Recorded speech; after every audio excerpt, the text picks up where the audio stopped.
అదరగొట్టే కారం రంగు రుచి ఆచి కారం పొడి. చూస్తా చూస్తా కన్ను మూసుకుని కన్ను తెరిచేసరికి దాదాపుగా 2 సంవత్సరాలు కన్ను మూసుకుంటే అయిపోయేట్టుగా అయిపోయింది.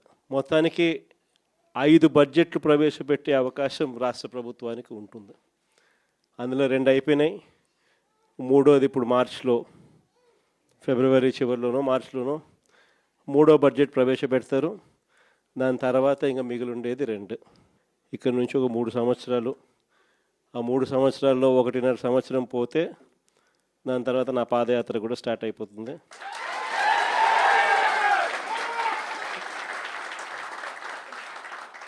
దాని తర్వాత మరో 1.5 సంవత్సరం నేను కూడా ప్రజలతోనే రోడ్ల మీదే ప్రజల్లోనే మమేకమవుతూ ఆ ప్రయాణం కొనసాగుతుంది. ఇది మరీ ముఖ్యంగా ఎందుకు చెప్పాల్సి వస్తూ ఉంది అంటే, ఈరోజు పరిపాలన చాలా అంటే చాలా అన్యాయంగా జరుగుతూ ఉంది. రెడ్ బుక్ రాజ్యాంగంతో ఎక్కడా కూడా ఎవరినైనా కూడా ఏమంటే అది నేను చేసేయచ్చు అని ఖండకావరంతో ఈరోజు పరిపాలన సాగిస్తూ ఉన్నారు. పాలనంతా కూడా అబద్ధాలు, మోసాలు. ఆ అబద్ధాలు ఆడుతున్నావయ్యా, మోసం ఎందుకు చేస్తున్నావయ్యా అని చెప్పి గట్టిగా నిలదీస్తే రివర్స్ ఉల్టా కేసులు పెడతా ఉన్నారు. పోలీసులను పంపిస్తూ ఉన్నారు. పోలీసు వ్యవస్థ ఎప్పుడు చూడని విధంగా దుర్వినియోగం అయిపోయిన పరిస్థితులు మొట్టమొదటిసారిగా చూస్తూ ఉన్నాం. ఇవన్నీ కూడా ఈరోజు మనకు కనిపిస్తూ ఉన్నాయి. మరోవైపున పాలన ఎలా సాగుతూ ఉందని ఒకసారి చూస్తే, పాలనలో ప్రతి ఇంట్లో కూడా ఈరోజు చర్చనీయాంశంగానే ఉంది. ప్రతి ఇంట్లో కూడా ఈరోజు చర్చ జరుగుతూ ఉంది. జగన్ ఉన్నప్పుడే బాగుండేది, కనీసం ఆయన ప్రతి నెల ఏదో బటన్ నొక్కుతూ ఉన్నాడు, ఖచ్చితంగా మాట చెప్పినాడు, మాట ప్రకారం నిలబడ్డాడు. ఈరోజు జగన్ పోయాడు, చంద్రబాబు నాయుడు ఏమో బిర్యానీ పెడతానని మోసం చేశాడు, ఉన్న పలావు పోయింది, ఇప్పుడు బిర్యానీ కూడా పోయింది అని చెప్పి ఈరోజు ప్రతి ఇంట్లో కూడా చర్చనీయాంశం జరుగుతూ ఉంది. ఈరోజు నిజంగానే ప్రతి ఇంట్లో కూడా పోలికను చూస్తూ ఉన్నారు. ఆ రోజు ఇదే రాష్ట్రం, ఇదే బడ్జెట్, ఇదే పరిస్థితుల్లో అప్పుడు ఇంకా దారుణమైన పరిస్థితులు, కోవిడ్ వచ్చి 2 సంవత్సరాలు అతి దారుణమైన పరిస్థితులు ఉన్నప్పటికీ కూడా ఎప్పుడూ కూడా ప్రభుత్వ కష్టాలను ఎప్పుడూ ప్రజలకు చూపించి ఎప్పుడూ కూడా పథకాలను ఎగరగొట్టాలి అని చెప్పి ఏ రోజు మన ప్రభుత్వం ఎప్పుడు ఆలోచన చేయలే. మన కష్టాలు ఎన్నున్నా కూడా ముఖంలో చిక్కటి చిరునవ్వే మెయింటైన్ చేశాం. ప్రజలకు మాత్రం చెప్పిన ప్రతి మంచి కూడా చేసి చూపించిన ప్రభుత్వం మనది. కానీ ఎప్పుడైతే మనం ఓడిపోయినామో, ఎప్పుడైతే చంద్రబాబు నాయుడు గారి పాలన ప్రజలు మళ్ళీ తిరిగి చూశారో అప్పుడు తేడా కనిపిస్తూ ఉంది. జగన్ వల్ల మంచి జరిగింది, జగన్ ఎలా చేయగలిగినాడు, చంద్రబాబు నాయుడు ఎందుకు చేయలేకపోతా ఉన్నాడు, చంద్రబాబు నాయుడు అంత అబద్ధాలోడు, మోసం చేసేవాడు ప్రపంచ చరిత్రలో ఎవడు ఉండడు అని కూడా చెప్తా ఉన్నారు. ఒకవైపున ఉన్న పథకాలన్నీ రద్దయిపోయాయి, మరోవైపున ఈయన చెప్పిన సూపర్ 6లు, సూపర్ 7లు అన్నీ మోసాల కింద తేలిపోయాయి. ఇంకొక అడుగు చూస్తే వ్యవస్థలన్నీ కూడా పూర్తిగా నీరు గారిపోయినాయి, నిర్వీర్యం అయిపోయినాయి. ఆశ్చర్యం కలిగించే విధంగా స్కూళ్ళు అయితే కలకలలాడుతూ ఉన్నాయి. మన ప్రభుత్వంలో మొట్టమొదటిసారిగా స్కూల్ రూపురేఖలు మారాయి. దశాబ్దాలుగా ఎవడు కూడా పట్టించుకునే పరిస్థితి నుంచి స్కూళ్ళ రూపురేఖలు మారి ప్రైవేట్ వాళ్ళు కూడా గవర్నమెంట్ స్కూళ్ళతో పోటీ పడే పరిస్థితి ఎప్పుడు వచ్చింది అని అంటే అది కేవలం మన 5 సంవత్సరాల పరిపాలనలో మాత్రమే జరిగింది.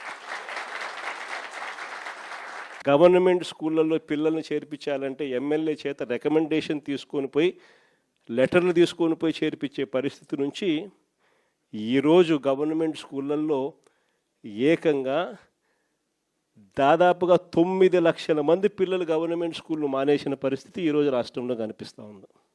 స్కూళ్ళు నాశనం అయిపోయాయి. పెద్ద చదువులు చదువుతూ ఉన్న పిల్లలు ఫీజు రీయింబర్స్మెంట్ లేక 8 క్వార్టర్స్, జనవరి, ఫిబ్రవరి, మార్చికి సంబంధించిన క్వార్టర్ మామూలుగా ఏప్రిల్లో వెరిఫై చేసి మేలో ఫీజు రీయింబర్స్మెంట్ ఇచ్చేసేయాలి.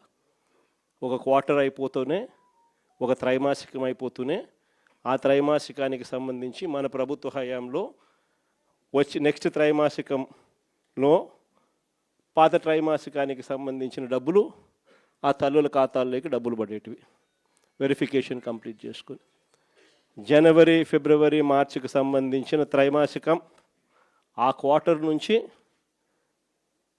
ఎలక్షన్ కోడ్ మార్చి 16వ తారీఖు ఎలక్షన్ కోడ్ వచ్చింది, అక్కడ ఆగిపోయింది అంతే. అక్కడ నుంచి ఈ నిన్న డిసెంబర్కు ఏకంగా 8 క్వార్టర్స్. ఒక్కొక్క క్వార్టర్కు పిల్లలకు ఫీజు రీయింబర్స్మెంట్ కింద 700 కోట్లు ఒక్కొక్క క్వార్టర్కు త్రైమాసికానికి డబ్బులు ఇవ్వాల్సి వస్తే 8 క్వార్టర్స్ అంటే 8 × 7 5,600 కోట్లకు గాను కేవలం 700 కోట్లు ఇచ్చినారు. 4,900 కోట్లు బకాయి. వసతి దీవెన కింద ప్రతి జనవరిలో 1,100 కోట్లు పిల్లలకు బోర్డింగ్ అండ్ లాడ్జింగ్ ఖర్చుల కోసం, ఇంజనీరింగ్ చదివే పిల్లలకు, ఇటువంటి చదువులకు డిగ్రీ చదివే పిల్లలకు ప్రతి సంవత్సరం, ఇంజనీరింగ్ చదివే పిల్లలకైతే 20,000, పాలిటెక్నిక్ చదివే పిల్లలకు 15,000, ఐటీఐ చదివే పిల్లలకు 10,000, ఇలా ప్రతి సంవత్సరం కూడా క్రమం తప్పకుండా ఏప్రిల్ మాసంలో ప్రతి సంవత్సరంలో 1,100 కోట్లు మన ప్రభుత్వం జమ చేసేది.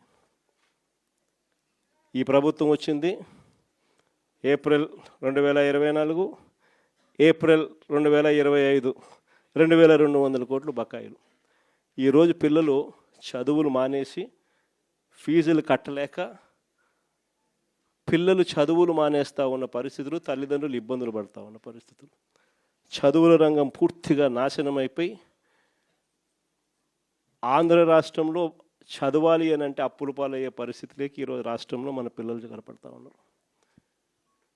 వైద్య రంగం గురించి నేను చెప్పాల్సిన పనుల, ఆరోగ్యశ్రీ అనేది తెరమరుగైపోయింది.